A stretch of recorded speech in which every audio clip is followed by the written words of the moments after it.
The last time the Chicago Bulls made the playoffs was in 2017 when they paired Dwayne Wade with Jimmy Butler. But since then, the franchise has been stuck in regular season limbo despite acquiring then rising star Zach Lavine from Minnesota and despite landing a couple of lottery picks in consecutive drafts.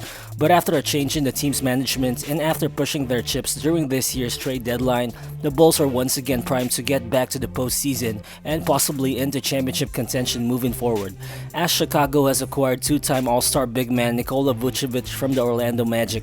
And with this move, the team now has two All-Stars together with a good mix of veteran pieces and young talent, which could eventually help them become a team that would be a problem in the postseason. And this is definitely a good time for Bulls fans, as the team's management and front office, headed by Arturas Karnisovas, has made it clear that the team is fully committed to being competitive once again. So what's good, guys, it's Hero Balls here, and today we'll look at how Nikola Vucevic could potentially impact the Bulls and how he and Zach Lavine could become the 1-2 punch that the franchise needs to elevate them into championship contention once again. And we'll also look into what this trade possibly tells us about the Bulls' potential moves this offseason, as well as the direction that the franchise is going to take in the next few years. But before we move on, make sure to hit that like button because it helps me get my content out there to more people. It only takes a second of your time, but it will be much appreciated. So let's get to it.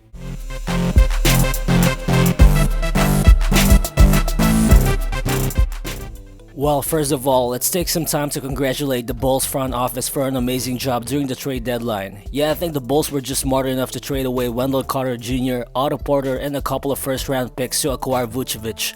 Well, of course, Wendell Carter is a young big with so much potential and still has so much time to develop. But I mean, teams don't always get the chance to land a two-time All-Star who's currently in his prime and who's also having a career year.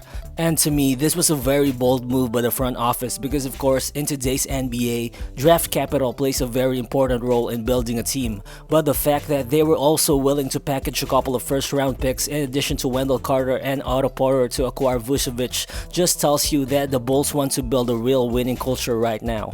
And of course, we know that Zach Lavine is entering the final year of his contract next season, and basically, the Bulls just want to show him that they are willing to build this team into a contender and that they can surround him with winning pieces.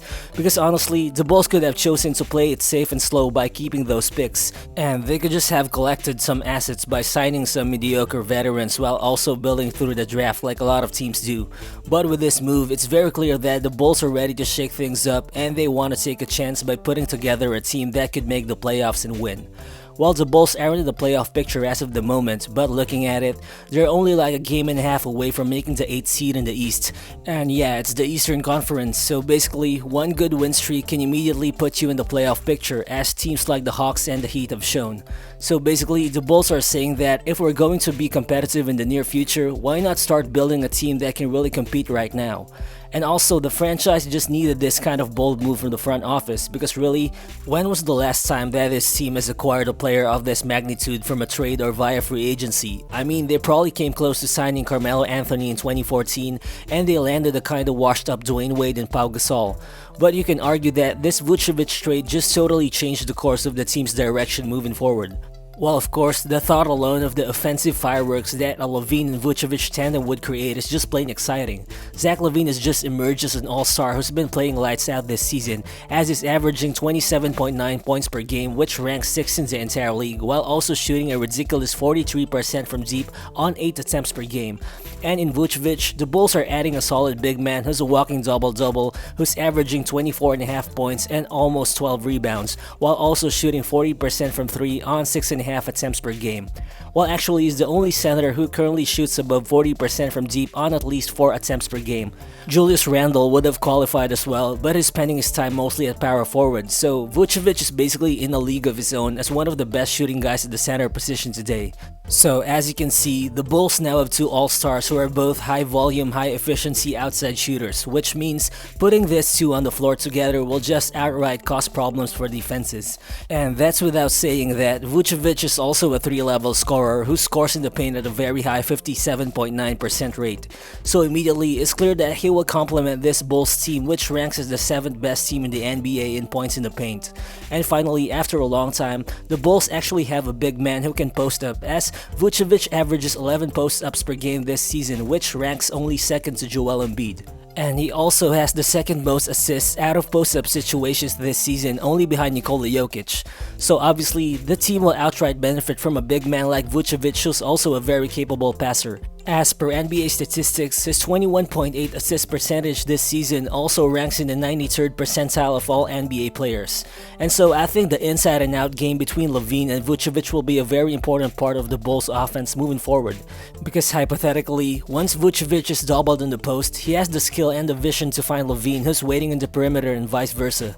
So basically, defenses will just have to pick their poison once these two guys get their chemistry going. And also, those two will most likely transition into becoming one of the best pick and roll and pick and pop tandems in the league. Because looking at it, Zach Lavine's 11 points per game generated as a pick and roll ball handler ranks 4th best in the entire league, only behind Luka Doncic, Trae Young, and Damian Lillard. While Vucevic, on the other hand, has also generated the most points this season out of all players who acted as a roll man in the pick and roll. While the Bulls already had been running this with Lavine and Lauri Markkanen before, plus they are also the 5th best team in generating points in the pick and roll this season.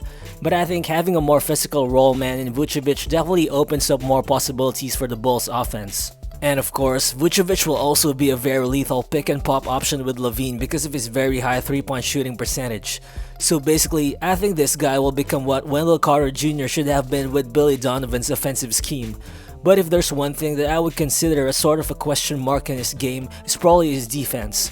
Well, don't get me wrong, I mean, the guy's still very physical and still uses his size pretty well. But it's just that he's not an explosive big, and I think his speed actually holds him back sometimes.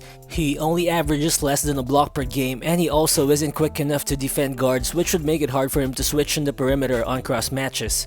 But still is a very good rebounder who will most likely give you double-digit boards every time. So I think that kinda offsets his actual mobility problems. And besides, that's why I think the Bulls also traded for Daniel Theis, because they definitely need to have all the help that they can get on the defensive end when trying to make a playoff push. Well, of course, Theis is an undersized big man, but is very tough and he can just always hustle on the court, and he can also switch on guards and defense. Plus, his extensive playoff experience with the Celtics will definitely be useful for the Bulls. But yeah, going back, I think if you're the Bulls, you're just happy that your emerging young player like Patrick Williams will also have the chance to take advantage of sharing the court with Vucevic. Because Patrick Williams is just a very talented young player who can just do about a little bit of everything. So I think he should be able to come off screens a little bit better, or even have more room to cut to the rim now that he'll be sharing most of his playing time with the all-star big man.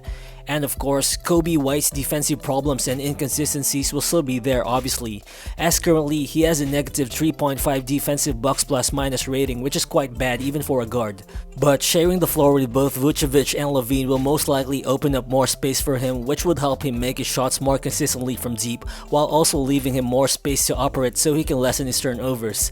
I mean, he's producing pretty much the same numbers as last season, and 15 points per game on 35% shooting from deep is quite okay for a young player. But I think he just needs to be more consistent at least with his shot for him to become a more effective contributor for the team moving forward. And of course, with the Bulls' recent trade acquisitions, they have addressed their need for a solid big man, and they also got some wing help.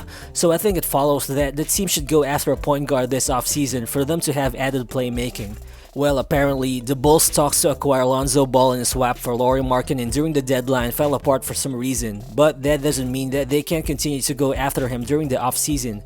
The Bulls have already ate up some of their cap space for next season after absorbing the contracts of Vucevic, Aminu, and Troy Brown. But with a few tweaks here and there, they can still definitely make room for more than $20 million, which they need to have in order to take Lonzo Ball in, which would most likely happen by way of a sign-and-trade. Well, I'm not saying that it will happen, but yeah, I think Lonzo is just exactly the type of point guard that the Bulls need. First of all, we know Lonzo is a very good playmaker, but he's also turned out to be an excellent 3-point shooter, as he's making almost 39% of his threes this season. So I think having him alongside Lavine and Vucevic immediately gives the Bulls the chance to have 3 capable playmakers and excellent outside shooters on the floor all at the same time. And that would just straight up turn the Bulls into a very dangerous offensive team, which they already are at this moment. And definitely, Lonzo is a guy who you can have in the starting lineup, but you can also play him alongside Coby White because of his defensive abilities. And also, you can expect his perimeter defense to contribute in solving the Bulls' problems with protecting the rim, because he would be able to slow down opposing guards who are constantly attacking the paint. And of course, he's always been a good rebounding point guard, so you can just imagine him pushing the ball up court to Zach Lavine fresh off a rebound. While of course, there are some other guys at point guard who would come as a cheaper alternative like Dennis Schroeder or even Caruso, but still in terms of overall value and team fit, going after Lonzo I think would still be the best thing for Chicago. But whatever happens in the offseason with the Vucevic trade, the Bulls have already taken the first steps in building a contending team, but you better believe that this is just the beginning for them. While for sure what they have right now isn't a championship roster yet, but definitely no one would want to face a team with Zach Lavine, Nikola Vucevic, and a whole ensemble of talented young players and savvy veterans come playoff time. Thank you for sticking until the end of the video, and as always, feel free to share your thoughts in the comment section below, and please do consider subscribing if you're new to the channel. Again, this is Real Balls, and I'll see you on the next one. Peace.